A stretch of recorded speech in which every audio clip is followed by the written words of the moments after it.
Welcome to Stat, I'm telling you all medical true crime stories, and it gets bizarre. Karen Wickham, yeah, she used to work in ER, and now she's sharing the knowledge, so let's get involved. Hey, funny and scary at the same time. Medical mysteries, all facts, she ain't lying. So tune in to Stat if you dare, cause crazy things can happen anytime, anywhere. Yeah.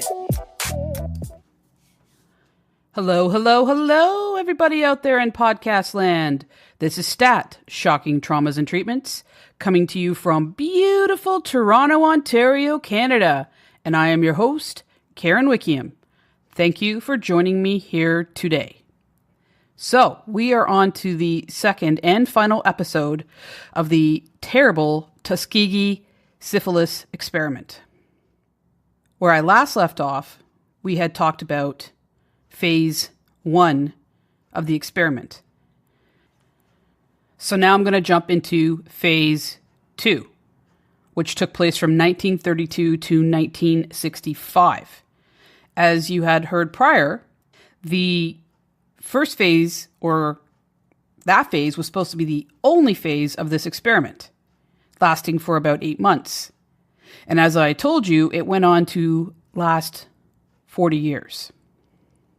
Dr. Vonderler convinced Tuskegee Institute and its Andrew Memorial Hospital, the Tuskegee Veterans Administration Hospital, the Macon County Health Department, and the Alabama Board of Health to support the extended experiment.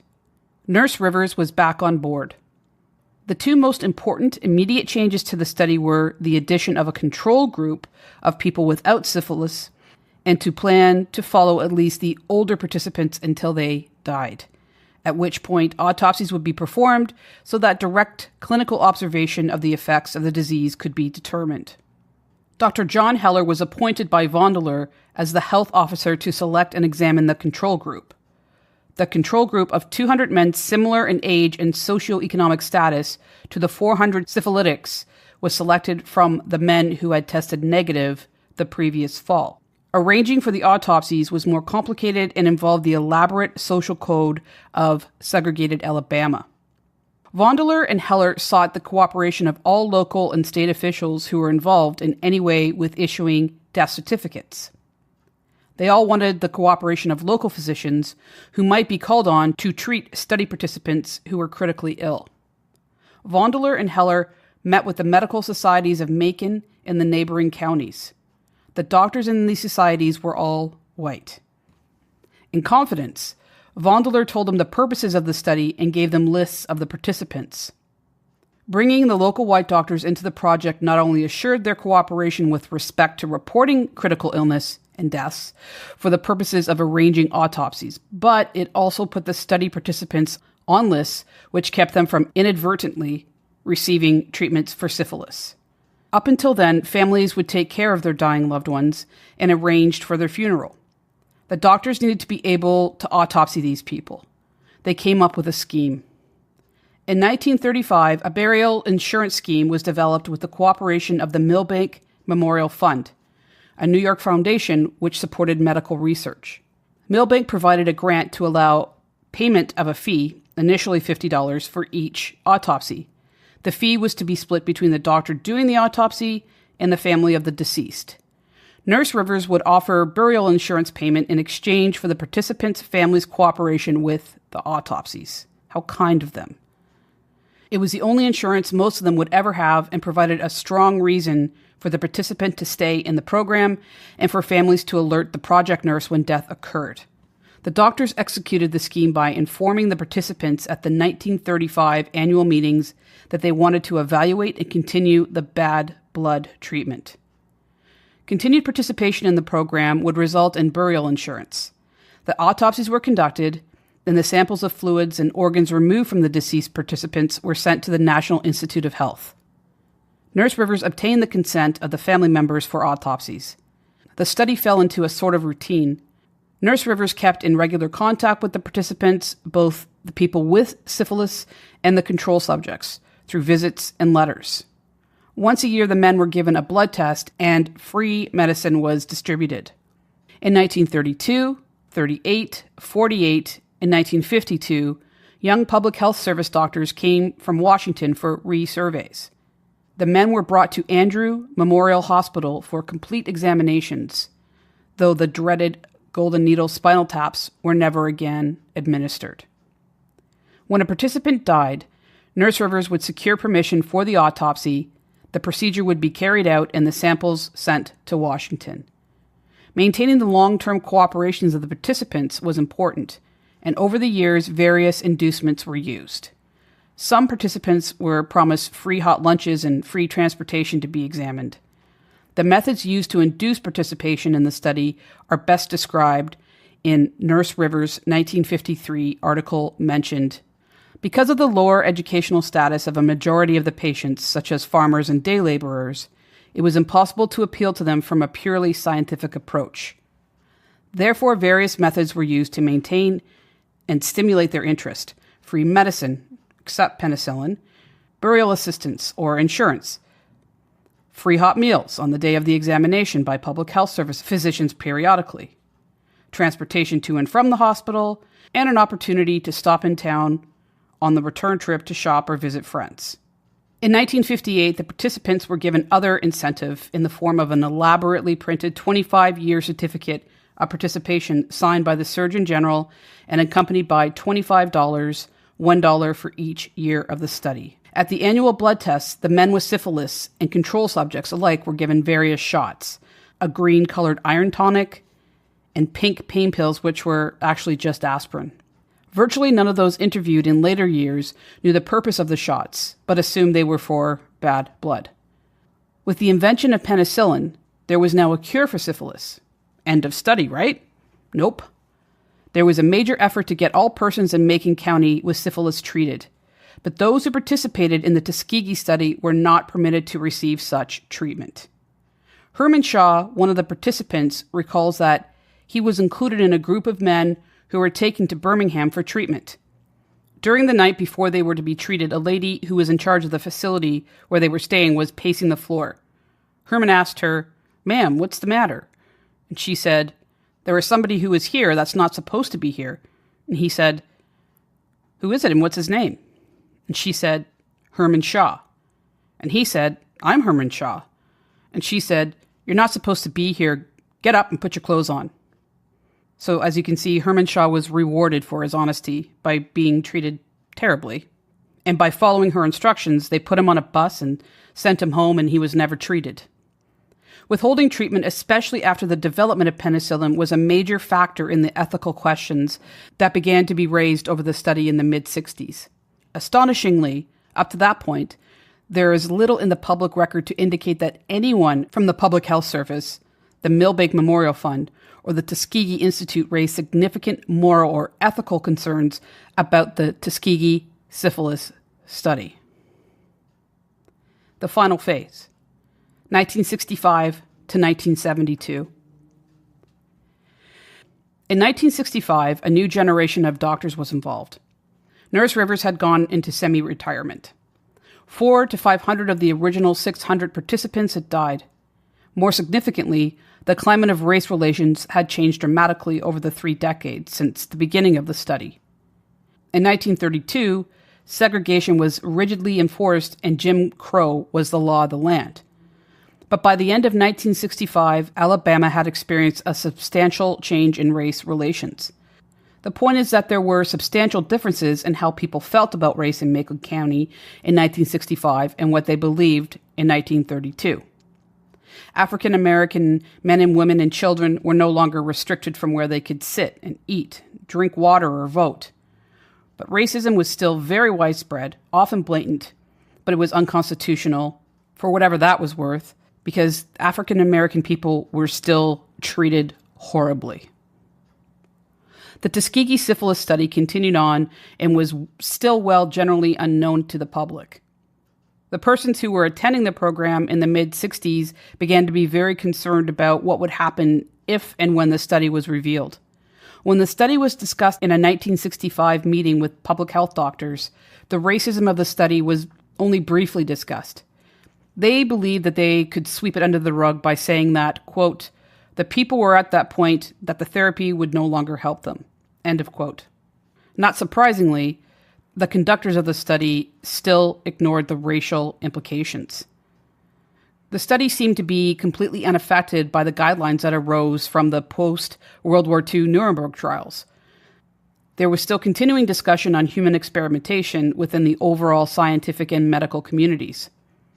A critic of the study was Dr. Erwin Schatz, and he said, quote, "Utterly astounded by the fact that physicians allow patients with potentially fatal disease to remain untreated when effective therapy is available." End of quote. In 1965, Dr. Olansky insisted that they should, quote, "follow them until death do us part." End of quote. A sick, abusive union it was indeed. Furthermore, they justified this criminal study by stating, quote, "We're at the point that therapy would no longer help them. They are getting better medical care than they would under any other circumstances." End of quote. How kind. The consensus was the study should definitely be continued. Not for much longer, but nowhere soon enough to stop the suffering of the living. It was not until the summer of 1972 that the surviving participants learned through the news media that they were part of the Tuskegee study. From the time the study started in 1932 until this disclosure, the public in Macon County generally had absolutely no knowledge about the Tuskegee Syphilis experiment. It was later revealed that the local doctors in Macon County and the surrounding counties had been given lists of men who were not to be provided penicillin for syphilis. The individuals had specific knowledge about the study were very few, and the public generally had no such knowledge. For a study that was so important, why was it so secretive? I believe that they knew what they were doing was wrong. The data from the study was sporadically reported in medical periodical literature. The general public knew nothing about it until the Associated Press ran a widely distributed news report in July 1972.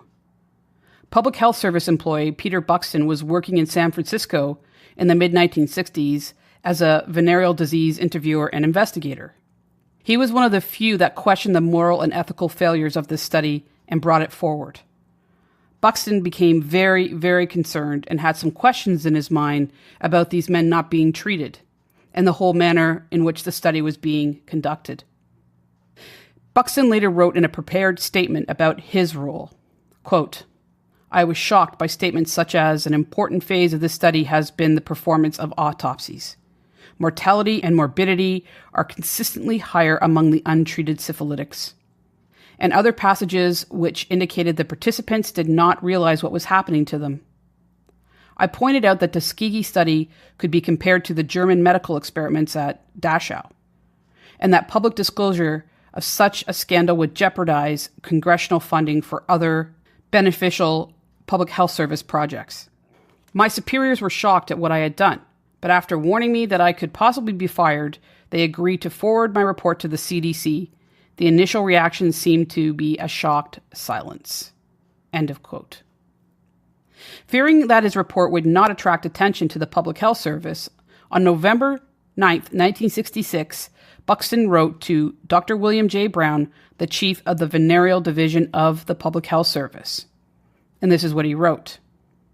"It is my understanding that the study of the untreated syphilis in the African American male has been supervised by your department. I am also given to understand that over 30 years ago, a group of African American men were given either insufficient or placebo treatment.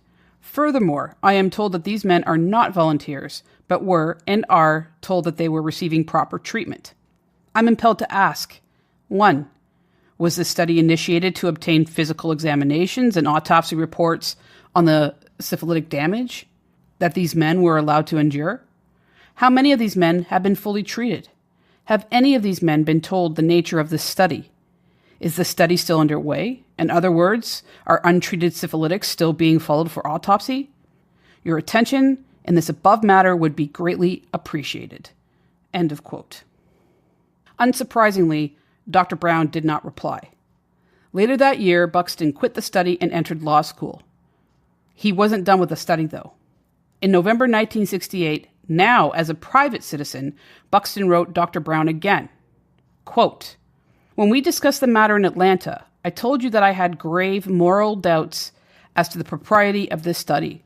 While I can see the justification and propriety of the study at its inception, and even up to the time of widespread use of penicillin, I could not condone the continuation of the study up to the present day." End of quote. The committee in charge of the study advised that after the committee is selected and planning underway, that they write Mr. Buxton to the effect that there are differences of opinion among the medical profession as to whether or not the study members should be treated. This did lead to the February 1969 ad hoc committee meeting in Atlanta.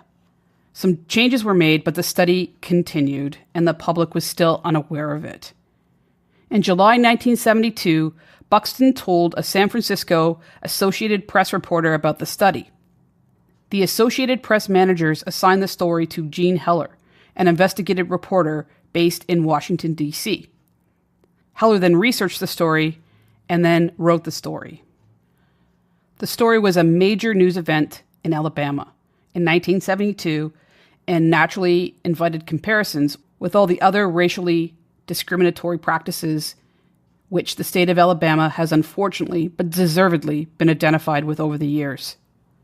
The Tuskegee study also invited comparisons with other notorious cases of human medical experimentation. As a result of the initial investigation into the case, the following conclusions were reached. 1. The United States government violated the constitutional rights of the participants in the manner in which the study was conducted. 2.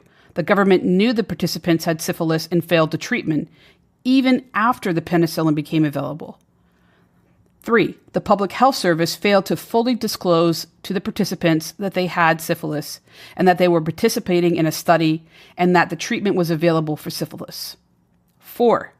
The Public Health Service led the participants to believe that they were being properly treated for whatever disease that they had, when in fact they were not meaningfully treated at all. 5. The Public Health Service failed to obtain the participants' written consents to be a part of the study. 6. The study was racially motivated and discriminated against African American males, and that no whites were selected in the participation of the study. Only those who were poor, uneducated, rural, and African American were recruited. 7. There were no rules and regulations governing the study. In late 1972 and early 1973, the study itself was finally getting the public spotlight that it had managed to avoid for 40 years. Gene Heller's first news report was published on July 25, 1972. The very next day, government spokesmen, including some from the PHS itself, began condemning the study. The various responses generally took the form of admitting that the study had been wrong, but that it had begun in an era where both medical and social conditions were very different. Outside agencies and institutions which had been involved tried to shift the responsibility solely onto the public health system. Macon County private physicians who agreed in 1969 that the surviving syphilitics would not be treated now said they did not know that the treatment was being withheld. The Tuskegee Veterans Administration Hospital denied any direct involvement, and the federal government meanwhile quickly condemned the study and launched an investigation. The study was operating under the CDC in Atlanta under the U.S. Department of Health. Assistant Secretary of HEW, Dr. Merlin Duval, became the person who was to investigate the case. He said, quote, "He was horrified." End of quote. He put an ad hoc committee together to investigate. On October 25, 1972, they issued a full termination of the study. In early 1973, the committee looked to private, proper medical care for the survivors. The aftermath. The Tuskegee Syphilis study ended in 1972, and the lawsuit resulting from it was settled in 1975. They went on to examine the impact of standards and safeguards for medical and scientific research, its racial dimensions and role in human rights movement, the importance of the case to the participants. Little consideration was given to the participants. So what are the standards resulting from the study? In order for the government or anyone else to conduct a study, there must be a proper protocol. There must be informed consent. The persons must know they are involved in a study, and proper safeguards must be put in place so that their individuals' rights are protected. The government has reevaluated the use of human beings and experiments and has set minimum standards in order to conduct human experimentations. The experiments were extremely racially motivated. It was just as racist as segregation in Alabama farm programs and housing, public accommodations, and in the political process. President Clinton addressed the world 25 years later, stating, "To the survivors, to the wives and family members, the children and the grandchildren, I say what you know. No power on earth can give you back the lives lost, the pain suffered, the years of internal torment and anguish. What was done cannot be undone. But we can end the silence. We can stop turning our heads away. We can look at you in the eye and finally say, on behalf of the American people, what the United States government did was shameful, and I am sorry."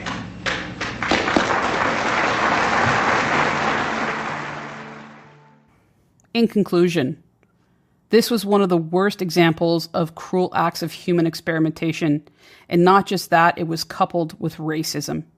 In fact, this always seems to be the case, with the targets of abuse being non-whites, people with mental illness, people with learning disabilities and physical disabilities, and the people of lower income, just to name a few. This still goes on today, and people still don't like to talk about it, but it does. I invite you all to please share this episode or talk about this so that we can try to stop this from continuing to happen. So that is the end of the Tuskegee medical experiment. Before I go, I want to give some thank yous to some new iTunes reviews. I want to say thank you to Tessa1109, Cheese Omelet, Linda in Kansas, JW Hit 99, Linny Pop, Teleaddict. Thank you all very much. There's just one thing I want to address here. I've had some reviews and a few emails that stated that some of my early episodes were cheesy. And I don't usually address this kind of stuff, but I just want to clear it up a bit. I am cheesy. This is just the way I am. Early episodes, I was just being me and getting comfortable with this whole podcast thing. That laugh that people have questioned whether it was genuine or not, if you know me, I do that all the time. So yeah, I'm a cheeseball. I'm a little weird. I'm a little out there. That's just who I am. So those of you that are bothered by it, I'm sorry. It's just me. And I hope that you can cut through that and listen to the content of what I'm talking about. And if you can't, that kind of sucks, but there it is. And I want to thank everybody who listens to this podcast. You guys all blow me away. I just feel so lucky to be able to do this and have more than my family listening to it. So thank you all very much. If you don't mind popping on iTunes and leaving me a review, that would be fantastic. Also, thank you to all of you who support me on Patreon. It helps to pay the fees. I put out an extra mini episode a month, and I'm looking to do more with that. And I want to start doing giveaways and things like that again. So maybe you can pop over and check out Patreon and see if that's something for you. So thank you again. And remember, take care of yourself, take care of one another, love one another, love yourself. Peace. One love. True crime and it gets none realer. Sometimes it'll be the cure that'll kill ya. Gotta watch out, yeah, you gotta watch your back, cause you don't wanna be another episode on Stat. Thank you for tuning in, learn a thing or two. These medical mysteries can be unbelievable. Yeah, subscribe, make sure you do that so you'll be tuned in and be ready for the next show. Stat.